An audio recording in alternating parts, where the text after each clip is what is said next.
everyone, it's Bono here from K9 Neuropark and Speaking Dog. I thought I'd do a long overdue second part of what reward is. So just a quick summary. Reward is really the maintenance or promotion of allostasis.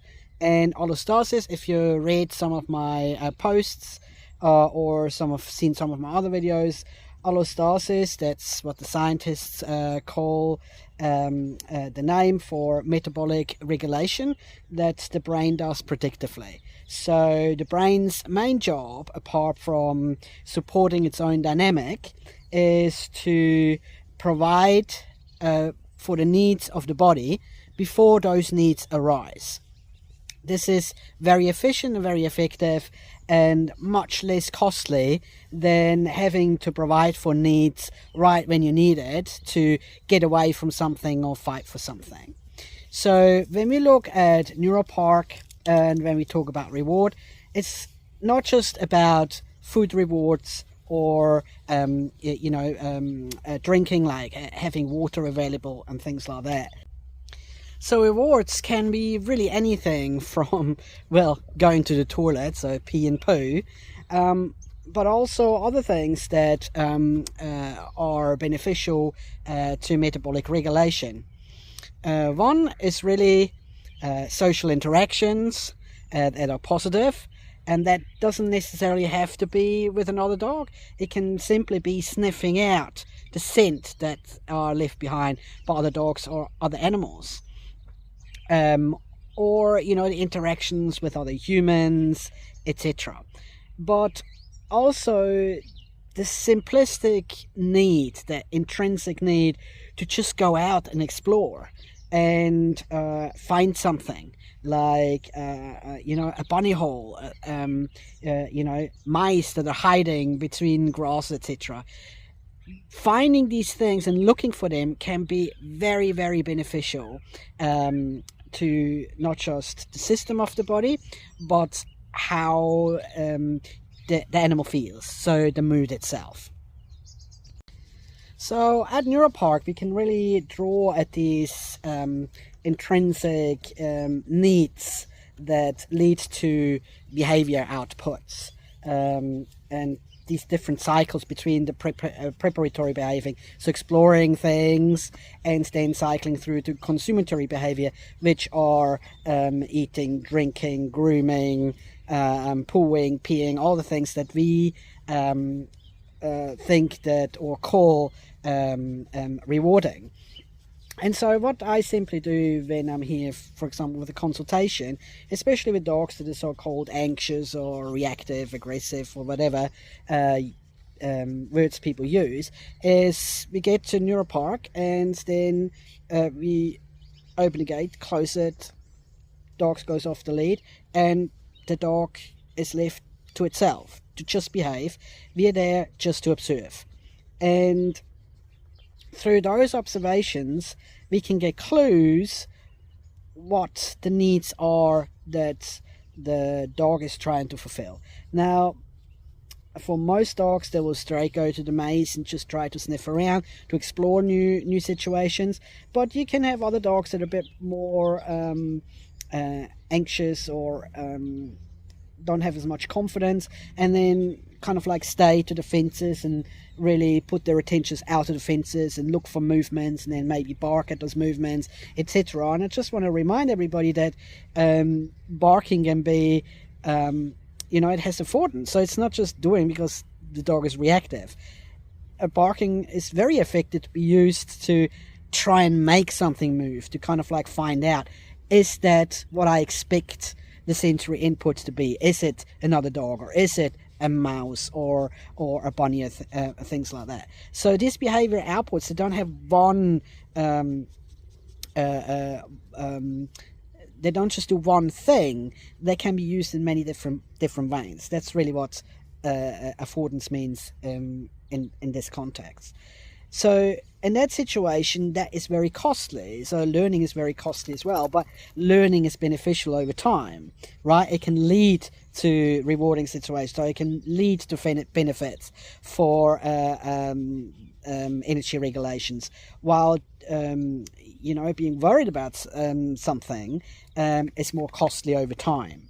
And so I would redirect that dog and bring it away from the situation and then try to engage it with exploratory behavior, so they can have some benefits to their allostatic load. So the load will come down. So the higher the load, the more costly it is. You bring the allostatic loads down to maintain it. That's neutral, that's good, but we want it to also be beneficial. So for example, when you give a reward, that's promoting allostasis, etc., like that.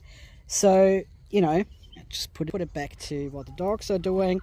They're still sniffing around, but I can add some benefits now. I can chuck out some treats, and trainers would say, like, I reinforce the behavior.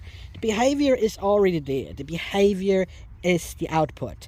The behavior is what the brains predicted the best action would be, and it confirms it with the sensory input. So the sensory input are really the measurements of how accurate the predictions were about that the brain made about all the movements and actions that are needed to move in the environment, and if it is efficiently leading to, like I said, to the maintenance or promotion of allostasis. So we call it if it's leading to reward, right? And so I'm not reinforcing behavior, right? I'm, in that instance, just adding a benefit. So instead of them sniffing around for scents and stuff like that, which have a benefit to them, I add something else, which is food, which is a treat they're seeking out. So I have to put my glass on, it gets a bit bright now. So this is just one example of the exercises we can do together with our dogs, right? We don't do the exercises for the dog, we do them with the dog, so it's beneficial to us too. But the other thing we can also do is think about the breed itself. A lot of breeds, they want to chase, they want to hunt, right? So that includes running. So obviously there is a reason why we started to add a free running track. So this track is really here to let the dog have a run that is like a chase when it needs to, when it feels the need to. So you can engage it, but preferably it's done because the dog needs to. So I have a lot of greyhounds. Greyhounds are often said to, they're taught to run. Greyhounds are not taught to run. Many other breeds are not taught to run either, like border collies, etc. They're not taught to herd. It's in them. It's part of who they are and the movements that they are prepared to do, right? They are built to do these behaviors, of which is running, which is part of chasing. And so that reflects in the actions they have to take. So very often when a greyhound, we call it, they start zooming around. That zooming around is an intrinsic need. Eventually your dog has to run, and we rather it does it on a safe surface like a track, which has the least holes in it as possible, because the more uneven it is, the more force there is actually put on the joints and the musculoskeletal system, and that can lead to injuries. So it's not simply because a dog is racing on a track that it gets injured. It's injured because of the force between the surface and the impact, so the paws and the legs and all the joints, and the speed involved in it. So that's why we added a safe track, and that's why I say, like, please don't walk in the sand, and if there are holes, level them out, because it can easily lead to injuries, not just for greyhounds, any dog, because they run at speed. Okay, so another a need that we can cover at Neuropark quite safely. So I hope that gives some examples what you can do at Neuropark instead of just, using it as a dog park. We're not a dog park. I really want to get you to change their perception and have more positive experiences with your dog at a Neuropark that actually can change whatever issues that you and your dogs are working on. Till next time, have a lovely day. Ciao.